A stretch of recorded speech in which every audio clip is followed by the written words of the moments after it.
The games that I find myself gravitating to over the past decade and a half have been action games with large enough areas to explore. I'm not talking open world games. I want a smaller hub where the real action can take place, but have enough space to make you feel like the world around you could actually exist somewhere. This is where my love for games like Dynasty Warriors, Yakuza 0, and more is rooted. But those games were only able to run because the side-scrolling beat-em-ups of the 90s and 80s walked. Hello everyone, my name is Chris Gildart, and this is my review of Fallen City Brawl, which is available for Steam as of August 12th, with PS4, PS5, Switch, Xbox One, and Series versions to come. A big thank you to East Asia Soft for providing a code for the game on Steam. When I was younger, I mostly played the usual platformers, racers, party games, and JRPGs that all kids in the 90s grew up on. Games like Pokemon, Sonic, and Crash Team Racing were my childhood. It wasn't until the 6th generation of consoles that I started to expand to more action-oriented games. In the early days, beat-em-ups and hack-and-slash games weren't quite as popular as other genres. They're looked back on fondly, but they were never popular enough to be known by non-gamers. My parents' mentality to buying video games was to buy me what I was asking for or to ask someone else. It just wasn't their world. So I've been craving a chance to really sink my teeth into something that harkens back to a time that I never had a chance to experience. Well, there's no way of knowing what I missed out on without jumping right in. But before we do, don't forget to give this video a like, comment with your thoughts below, and of course subscribe if you haven't already. Alright, let's take a look at Fallen City Brawl.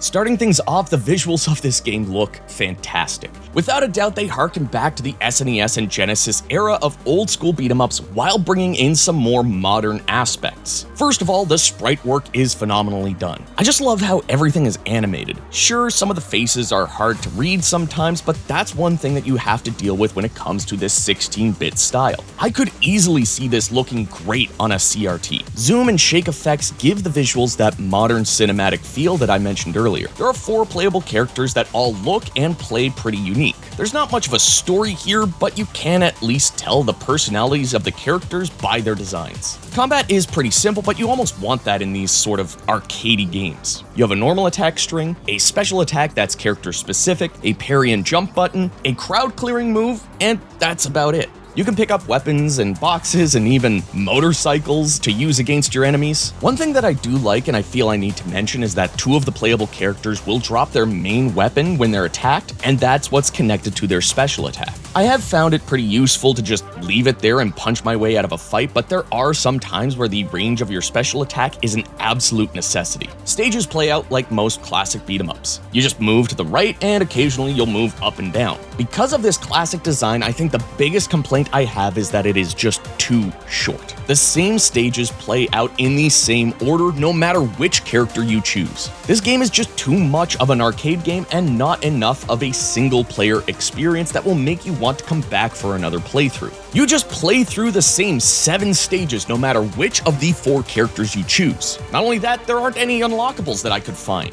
You would think that you would unlock at least one character after finishing the game with all of the others. I honestly thought that Natasha's sister would be unlocked, considering not only is she a boss, but they made a point to mention the 2 of them in the credits. At least if there were like 2 more stages, or if stages were a bit longer, maybe with some more sections to them, I would be coming back more often. One thing I will say though is that this music slaps. I mean, it makes sense with Daniel Lindholm behind it. He's made music for Street Fighter, Resident Evil, and even Yakuza. I was honestly surprised to see someone like this behind a brand new indie beat-em-up, but I'm sure glad he was a part of it. This is one of those soundtracks that I wish was on Spotify. I love the focus on the bass with most of these songs. It really plays into that 80s feel, but with a hint of 90s industrial, almost like listening to early 9 Inch Nails. This is one of those soundtracks I'd even be tempted to own a physical copy of on CD or vinyl.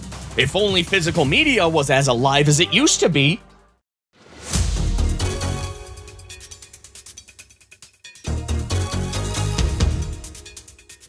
In the end, I quite enjoyed Fallen City Brawl, but I do find it hard to recommend. Currently, it's priced at $20, but there are only 4 characters and you can finish one playthrough in about 30 minutes. So that's about 2 hours of gameplay. Now, $10 an hour isn't bad, but when you consider all the other games out there, even in the beat-em-up genre, it doesn't really give you enough to keep coming back.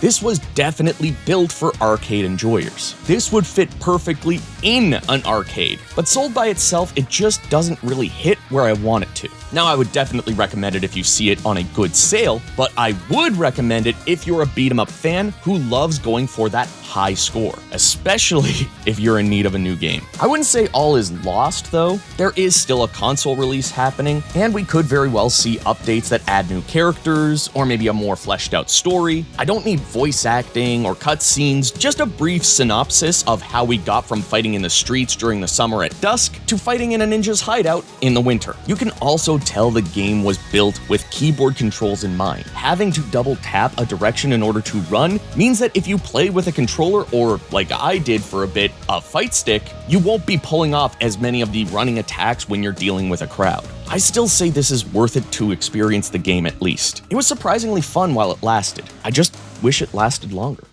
Anyways, everyone, thank you so much for watching my review of Fallen City Brawl. If you enjoyed it, give it a like and subscribe for more. What are some other beat-em-ups that I should take a look at? Let me know in the comments below. If you'd like to help support this channel and what I do here, you can join the Guild, just like these awesome people that you're seeing on screen right now. You can join them at the end of every single video for just $1 a month over on Patreon and YouTube members, or you can donate in a one-time fashion and join the volunteer unit over on Coffee or through Super Chats during live streams. A special shout out to the Guild Generals Beggy Beg Beg, Loose Trojan, and Todd for supporting this channel at the top tier. There are other rewards and other tiers as well, so check out the links that you see on screen, and I will see you all down in the comments.